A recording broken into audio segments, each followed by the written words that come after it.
This is BMK, where we inspire others to be more knowledgeable, be more kind, and be more in the know. This week, we have a stellar guest, someone that I would consider to be driven and passionate about her career, entrepreneur and business owner, truly a woman of many hats. Introduce yourself to our viewers, please. Hi, my name is Nicole Mcneil.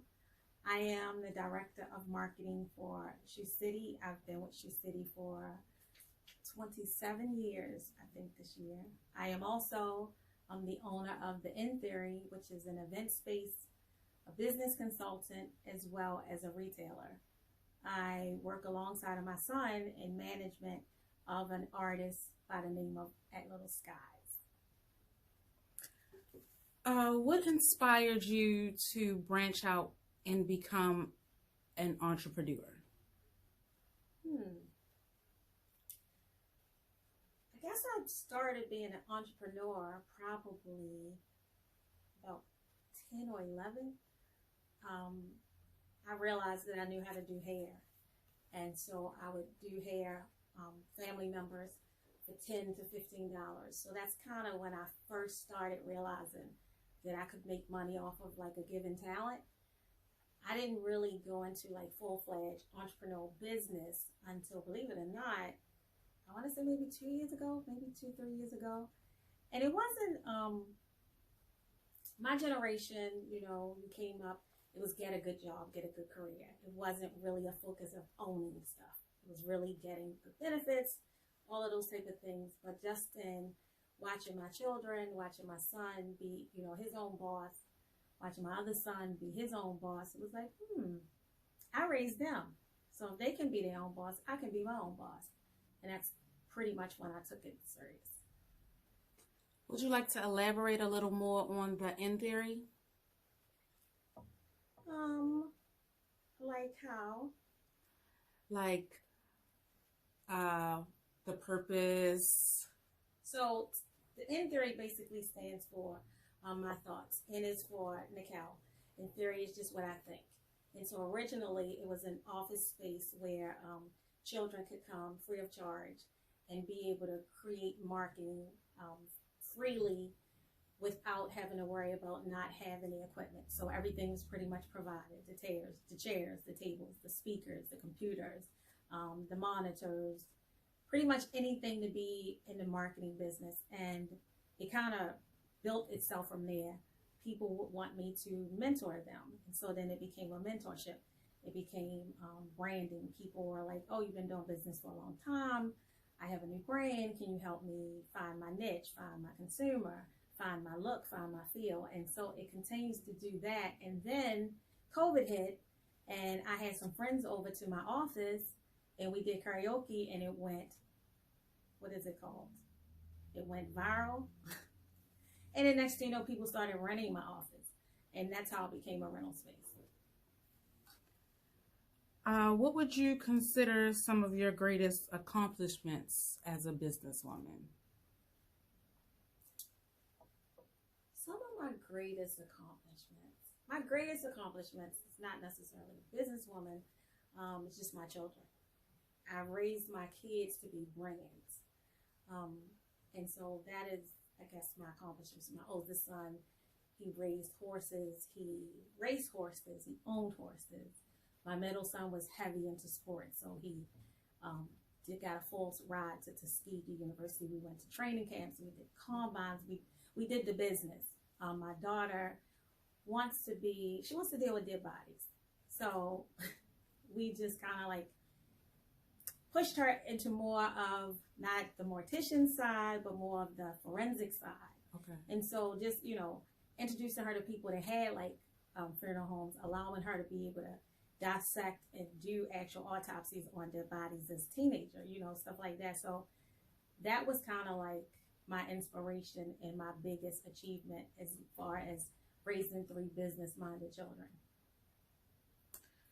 Okay, so let's step over to the world of cosmetics. So Gender cosmetics. You have a new line out? So I do. The story behind it is actually pretty incredible. My daughter she's a huge lip gloss person. And she was COVID class. So they lost their graduation. They lost their senior trip. The only thing she was looking for, they lost the prom, everything. Only thing she was looking forward to was going to college. She went away to college. 2 weeks later, they had an outbreak in the university and they were sending them back. She was Maryland State gymnast champ for 3 years. She was MVP on her co-ed soccer team, captain on a cheerleading. So she doesn't know how to stay still. So she was still, and depression set in. And I remember her coming to me and was like, I feel like I'm not doing anything with my life. And what? What do you mean? She's done more than most people in an entire lifetime. She's fluent in Chinese. It goes on and on. And so I remember thinking, you never really think about how you feel. You react to what a person says they're feeling. And so lip gloss was something that she was big on. And so I literally sat and tried to figure out how to make lip gloss. So every day I would come home from work and I would sit in the kitchen and I would lay the towel out and I would have all these ingredients and she would just kind of walk past me and be disgusted. Like, you don't know what you're doing. This is never going to work. And she would come downstairs and I'm like, well, try this. And she's just like, no, that's not it. That's not it. And probably 6 months in, or maybe 6 weeks, it probably didn't take me 6 months, maybe like 6 weeks, she comes down. And I'm like, no, this is the one, this is the one. And she tried it, and she likes it. And so then I started kind of like handing them out. And then I just started posting because people thought the bottles were cute. Some people were like, no, really, this is like a really good gloss. So I'm just like, My boss, whom I've been working for his family for 27 years, he was just like, what are you doing? And I was like, I don't really know, but it's pretty lucrative at this level if only I had like backing. And then I even made the statement, I see why Rihanna doesn't want to do music. Like, I get it. Absolutely. And so he was like, if you're serious, then we could do this. And I was like, yeah, I think we could do this. And that's pretty much how it got started. Okay, so what would you say separates Gendr Cosmetics from other makeup lines? I think that makeup is makeup. Whether it's a high-end or a low-end brand, just because you spent a lot for it don't mean it's going to give you the coverage. Just because it costs $4 or $5 don't mean it won't become your favorite. So in getting in the business is always what is missing, right? What can I do different? And I think for me, just because I am a people person, not necessarily super friendly, a people person in that being intrigued by people. And so with this particular line, it was like, who is the person in the makeup? And if I go back to early on, even before we had models, teaming up with Justin Lin, his name on IG is Justin Lin Styling. He's a celebrity stylist out in LA. He deals with greats like Catherine Zeta-Jones, Chris Evans, Cash Doll, the Migos, you name it. He was able to put together like a 5-star cast for me just to get started. Started with the Dallas Cowboys coach daughter, a plus-size model from the Virgin Hotels campaign, and another young, wonderful guy by the name of Michael. And they basically just volunteered their time and their talent. And the first shoot was with a GQ photographer. Like, it was really, I was thrown back like, whoa, this could really, really, really be great. And so it was telling their story. It wasn't telling the makeup. It was telling their story. It's, inclusive of everyone. So we have trans that basically did transition videos, showing how they would go from male dominant to female dominant. We had a neurosurgeon nurse on there who just shows how she put on fun colors for the weekend to kind of deal with some of the stress from the COVID situation. So it was so many different dynamic stories. DJs, oh my goodness, autism. We had twin autistic girls do a shoot. That was their first time ever doing a full face of glam. You could see, even in nonverbal twins, you could see the excitement of being, made to be, I guess what society calls beautiful or glamorous or whatever is the word. But that's it's about the people. So this line is not exclusive, but inclusive. That's amazing. As far as like inspiration, or I would say advice, do you have some advice for people who are looking to step into the world of entrepreneurship? I would say that with the celebrity stylist, with a Rolodex of important people that I could call, with access and accessibility and all of those things, it was extremely hard, continues to be extremely hard to break, right? So I would say, I think at 50, I have patience. Maybe at 23, 24, I could see someone quitting very quickly. I would say to them to go in the long haul. My son tells me something all the time, and it's so weird, but it's true. If you love something, then there's a million other people that will also. And so if you have a dream, if you have a passion, even if you don't feel like you have everything that it takes to get it done, just take the steps forward. Try it. People came along that I couldn't afford or pay for, that I didn't know. Like, things just kind of lined up. And I think that the same exact things will happen for anyone who puts the work in. So just put the work in. Don't worry about social media success. A lot of that is paid for. A lot of that is smoke and mirror. I would say, it's not about how many followers. It's about the quality of the followers. It's about building a real team of people that support and want to see you do well. A lot of wanting to see you do well is you also wanting to see them do well. So find people that you also want to invest in as well. It has to be, I tell people all the time, I don't want you to help me. I want us to help each other so that no one feels like betrayed or used or taken advantage of. So build like a nice little network. You don't need a ton of people, but you do need people. You can't do it by yourself, and time. That's just the main thing. Give yourself time. I'm inspired. I would like to, oh yes, this is what I wanted to ask. You said you've met a slew of like celebrities. Mm-hmm. Have you ran into anyone that you were like gobsmacked by or like stunned, and maybe they like inspired you in some way? So it's funny. It's almost like a professional habit.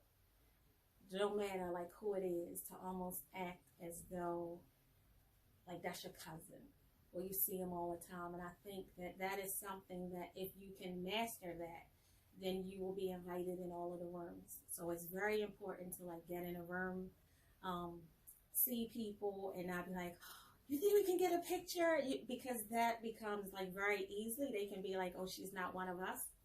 So the thing is kind of like going in a room and making sure that they are wondering just as hard as I am, like, who is that? Like, who is, why don't I know her? So to answer your question, no, I haven't, and I have been like toe to toe with Beyoncé at a Rock Nation weekend retreat. And I remember just sitting here looking at her like, oh my gosh, she is like drop dead gorgeous. But at the same time, I'm just kind of like glancing at her and looking at the rest of the people talking and acting like, this is a big deal. Now, if my daughter was there, she would have tackled her, right? And she'd have never got invited back. So, ever. So I'm not super impressed with celebrities at any level. It's not, no, that's not the right word. I am impressed. I am not intrigued. I am more intrigued just by people in general, no matter the title, no matter the status. It's really, with me, it's like, how do you do it? I like to dissect people. And so you don't have to necessarily be a celebrity. Like, I love politics way more than entertainment. So if I could spend a day with anybody, it would probably be like Hillary Clinton. Oh, wow. Can you elaborate? Like, why would it be Hillary Clinton? For a lot of reasons. One, because I think that she was the president when her husband was the president. I think that she's extremely intelligent. I think that she handles adversity. I think that she handles adversity like none other. Did I say extremely intelligent? She's extremely intelligent.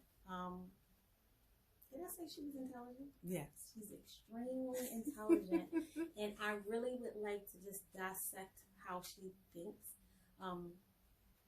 how she maintains her composure, how she's able to kind of keep going when she was telling the world that they were making a mistake, right?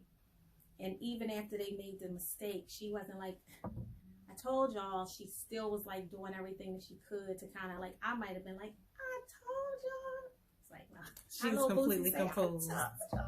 No, I would have definitely had more to say than Hillary Clinton. So she's one of the people that I would like to be in the room.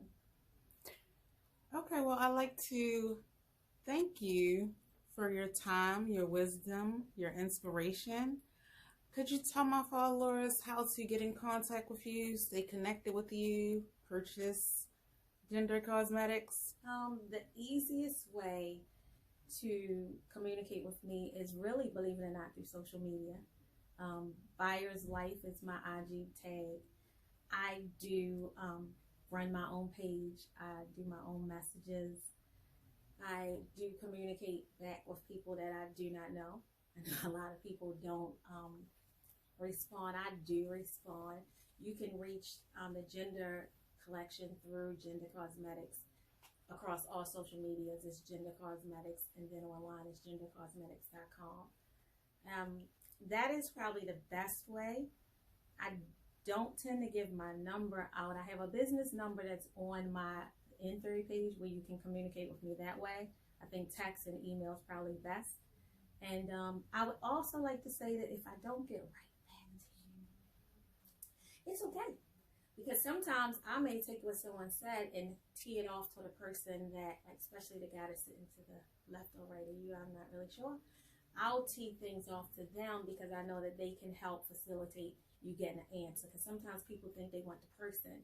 No, you really just want the answer, right? You really want the resources. So if you don't get me per se, if you get the answer, that's better.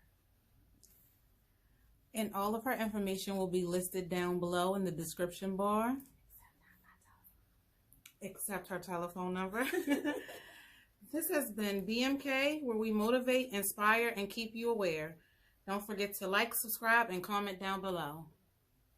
See you. Bye.